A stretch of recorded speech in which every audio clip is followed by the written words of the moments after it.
नमस्कार, मैं हूं सिद्धार्थ शुक्ला और स्वागत है आपका SPN 9 न्यूज में। बात करें वह मुद्दा जो देश की सियासत में पिछले 6 महीने से लगातार बना हुआ है और जिसके कारण लगातार देश की बेटियां जंतर मंतर के अलावा अब पूरे देश में दर बदर भटक रही हैं और लगातार इंसाफ की मांग कर रही हैं। जी, हम बात कर रहे हैं पहलवान वर्सेस ब्रिजभूषण शरण सिंह की, यूं कहिए कि महिला पहलवान वर्सेस ब्रिजभूषण शरण सिंह की उस जंग के बारे में। जी हाँ, इस मामले में एक बड़ा फैसला सामने निकल रहा है। फैसला ना कहीं यूं कहीं बड़ा खुलासा हुआ है। दिल्ली पुलिस के विश्वस्त सूत्रों से हमें यह जानकारी मिली है कि लगातार इस मामले की जांच चल रही है और दिल्ली पुलिस हर एक मुद्दे पर बहुत ही पैनी तफ्तीश के साथ जांच कर रही है। चाहे फिर वह कजाकिस्तान हो, जहां पर पहलवानों ने आरोप लगाया था कि उनके साथ यौन शोषण हुआ है, या फिर दिल्ली में ब्रिजभूषण के आवास पर जहां पर उनके ऊपर आरोप लगे थे कि उन्होंने खिलाड़ियों के कपड़ों को उठा करके जो है उनके जो है साथ यौन शोषण की कोशिश की थी और इसके साथ ही उन्हें अभद्र तरीके से छुआ था।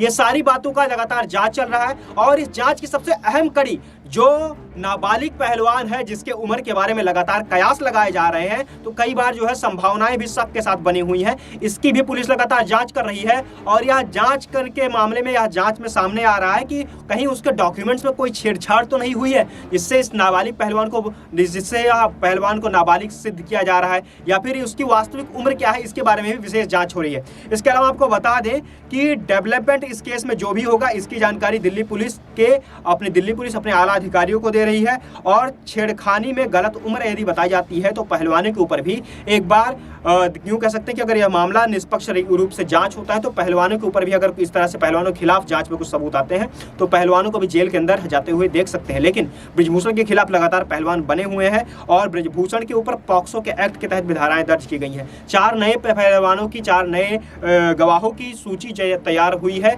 दिल्ली पुलिस के अंतर्गत, जांच के अंतर्गत। अब यह देखना यह होगा कि दिल्ली पुलिस की जांच में पहलवानों के आरोपों की पुष्टि होती है नहीं, क्योंकि अगले 15 दिन बहुत ही अहम होने वाले हैं जांच में। अगले 15 दिन में यह मामला दूध और पानी की तरह लगभग साफ होता हुआ दिखाई दे रहा है, क्योंकि बीजेपी के आला कमान ने और केंद्र सरकार की तरफ से भी इनपुट आ चुका है दिल्ली पुलिस को कि अब इस मामले को और समय तक लंबित करना और समय तक खींचना किसी के भी फायदे की बात नहीं होगी, क्योंकि बीजेपी के ऊपर लगातार दबाव बन रहा है। समाज और देश के बड़े बड़े हस्तियां, देश के बड़े बड़े नामी गिरामी चेहरे लगातार बीजेपी को यह बात बता रहे हैं कि आने वाला समय गंभीर हो सकता है। बीजेपी को वोट बैंक के पर्सपेक्टिव से भी अगर देखें या फिर बीजेपी की राजनीति के अनुसार देखें, हर एक तरह से सब कुछ होने वाला है। इसके अलावा एक सबसे महत्वपूर्ण जानकारी जो कि नए संसद भवन के उद्घाटन वाले दिन धारा 144 के उल्लंघन को लेकर हुआ था।